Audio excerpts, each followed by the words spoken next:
سبحان اللہ والحمد للہ۔ السلام علیکم ورحمۃ اللہ وبرکاتہ۔ ناظرین، آج کا سوال یہ ہے کہ فرض نماز کے بعد بعض حضرات فرض نماز کے فوراً بعد اور کچھ لوگ نوافل کے بعد سجدے میں چلے جاتے ہیں۔ آپ نے بھی دیکھا ہوگا، تو کیا یہ درست ہے؟ فرض نمازوں کے بعد فوراً یا نوافل سے فارغ ہو کر سجدے میں چلا جانا، کیا یہ درست ہے؟ فرض نمازوں کے بعد جو لوگ سجدے میں چلے جاتے ہیں فوراً یا نوافل سے فارغ ہو کر، بعض حضرات یہ کہتے ہیں کہ ہم سجدہ شکر ادا کر رہے ہیں، ہم سجدہ شکر ادا کر رہے ہیں، یہ بعض لوگوں کا کہنا ہوتا ہے۔ اور بعض لوگ یہ کہتے ہیں کہ ہم سجدہ اس لیے کرتے ہیں تاکہ اللہ سے دعائیں کریں، اس لیے کہ بندہ سجدے کی حالت میں اپنے پروردگار سے، اپنے رب سے سب سے زیادہ قریب ہوتا ہے، تو ہم اس لیے سجدہ کرتے ہیں اور سجدہ کر کے ہم دعائیں مانگتے ہیں اللہ سبحانہ و تعالیٰ سے۔ جہاں تک سجدہ شکر کا تعلق ہے، جو لوگ یہ کہتے ہیں کہ ہم سجدہ شکر ادا کرتے ہیں، اس سلسلے میں حدیث میں آتا ہے کہ رسول اللہ صلی اللہ علیہ وسلم کے پاس جب کوئی خوشکن خبر آتی تو آپ صلی اللہ علیہ وسلم اللہ تعالیٰ کے حضور سجدہ ریز ہو جاتے تھے۔ تو سجدہ شکر ادا کرنا جائز ہے، یہ ایک طریقہ ہے شکر ادا کرنے کا۔ کوئی نعمت حاصل ہوئی یا کوئی مصیبت دور ہوئی تو اس موقع پر سجدہ شکر ادا کرنا جائز ہے۔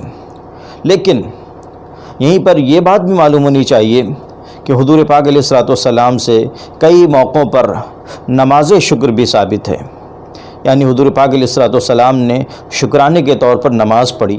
فتح مکہ کے موقع پر جب حضور پاک علیہ السلام مکے میں پہنچے تو آپ سیدھے حضرت حانی رضی اللہ تعالیٰ عنہ کے مکان پر تشریف لے گئے، غسل فرمایا اور آپ نے 8 رکعتیں ہلکی قرأت کے ساتھ ادا فرمائیں۔ یہ شکرانے کی نماز تھی، اس کو صلاۃ الفتح بھی کہا جاتا ہے۔ اسی طرح ایک دوسرے موقع پر بدر کے دن جب ابو جہل کی موت کی خبر آپ کو ملی تو آپ صلی اللہ علیہ وسلم نے شکرانے کی نماز ادا فرمائی۔ تو سجدہ شکر بھی حضور پاک علیہ السلام سے ثابت ہے، اسی طرح نماز شکر بھی ثابت ہے کہ آپ نے صرف سجدے پہ اکتفا نہیں فرمایا بلکہ آپ نے پوری نماز پڑھی، 8 رکعتیں پڑھیں یا کم از کم 2 رکعتیں پڑھنی چاہیے۔ کوئی نعمت حاصل ہو، کوئی مصیبت دور ہو جائے، ٹل جائے، تو اس موقع پر سجدہ شکر ادا کرنا جائز ہے، لیکن شکر ادا کرنے کا مکمل طریقہ یہ ہے کہ نماز شکر کا اہتمام کیا جائے، نماز شکر پڑھی جائے، کم از کم 2 رکعت نماز پڑھی جائے۔ بہرحال فرض نمازوں کے بعد جس طرح سے عام چلن ہے، جو لوگ یہ کہتے ہیں کہ فرض نماز کے بعد ہم سجدہ شکر ادا کر رہے ہیں، اس کا کوئی ثبوت شریعت میں نہیں ملتا۔ فرض نماز کے بعد یا مکروہ اوقات میں اس طرح کا سجدہ کرنا، سجدہ شکر ادا کرنا، یہ بالکل درست نہیں ہے، یہ جائز نہیں ہے۔ اس سے غلط فہمی پیدا ہوتی ہے اور لوگ سجدے کو نماز کا جز سمجھنے لگتے ہیں، لہٰذا نمازوں کے بعد، فرض نمازوں کے بعد یا مکروہ اوقات میں اس طرح کا سجدہ کرنا، چاہے وہ سجدہ شکر ہی کیوں نہ ہو، درست نہیں ہے۔ جو لوگ یہ کہتے ہیں کہ ہم نماز کے بعد دعا مانگنے کے لیے، دعا کرنے کے لیے سجدے میں چلے جاتے ہیں، اس لیے کہ اللہ رب العزت اپنے بندے سے سجدے کی حالت میں سب سے زیادہ قریب ہوتا ہے اور بندہ اپنے رب سے سجدے کی حالت میں سب سے زیادہ قریب ہوتا ہے، لہٰذا ہم فرض نمازوں کے بعد سجدے میں اس لیے چلے جاتے ہیں کہ ہم دعائیں کریں۔ یاد رکھیے، اس کی کوئی حقیقت نہیں ہے۔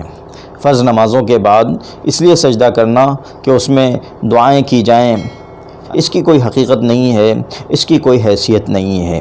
اگر دعا کرنی ہے تو اس کے لیے نفل نماز پڑھی جانی چاہیے، صلاۃ الحاجت پڑھیں، 2 رکعت نفل نماز پڑھیں، اس کے بعد اس نماز کے سجدے میں دعائیں مانگیں، عربی زبان میں دعائیں مانگیں۔ اردو میں بہرحال احناف کے نزدیک نماز کے اندر دعا مانگنا یا اپنی زبان میں نماز کے اندر دعا مانگنا احناف کے یہاں درست نہیں ہے۔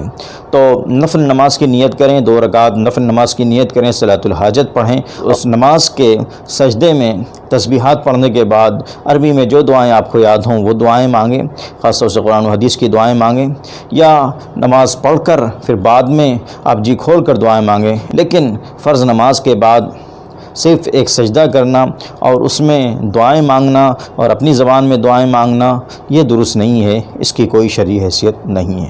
امید کرتا ہوں آپ نے مسئلہ اچھی طرح سمجھ لیا ہوگا۔ اس ویڈیو کو اپنے دوستوں کے ساتھ بھی شیئر کریں۔ والسلام علیکم ورحمۃ اللہ وبرکاتہ۔